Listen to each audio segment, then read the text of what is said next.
nabuksan nyo na po yung pulutan nyo, sir. Isa-isa lang po. Ay, tingnan nyo, napakita mo, isa-isa lang po, ganyan na po.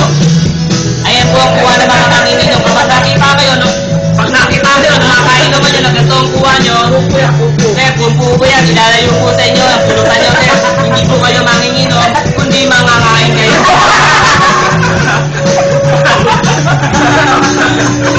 Kaya tandaan nyo, pag nakainom, sir, kahit ang inuman, isa-isa lang po ang kuha, sir. Kasi kahimik lang po yung mga kainuman nyo, pinapansin po yung mga kinukuha nyo pulutan. Para din ba na may natutunan po kayo, kasi pagkapansin ng mga kainuman nyo, kapag kumuha kayo ng marami sisi, pupulatin mo na yun. Pupulutan nyo, ha? Alakanin nyo, sir. At pulutan, sir, konti-konti lang. Sample, sample! Sisig!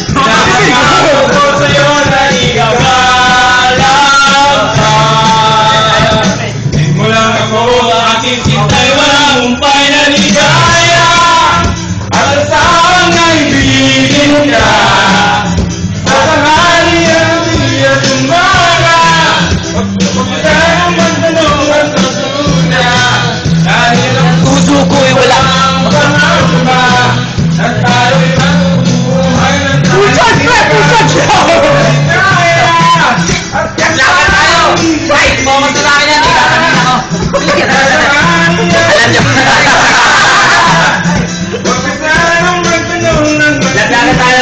Hindi po ba si Ryan yung kilala, pero nalalaman natin ang tanong masyadong mabait kasi natin ang kaya kami niya sa PSP.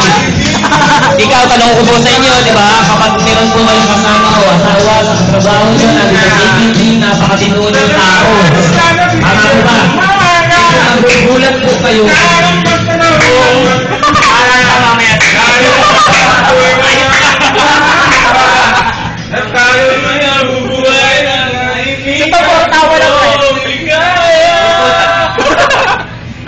Konsultahin mo eh. Konsultahin mo. Okay, mo. Ay, Pagkabulo sa tindahan, aling nila para bumili ng suka. Pagbayad ko ng kapital sa babae ng nakakawagin para. Natulala ako, lagang ang puso ko, natatagin ang sukang hawak ko. Napansin ko si aling nila, ako naman ay para ako kete pusa.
Siya kung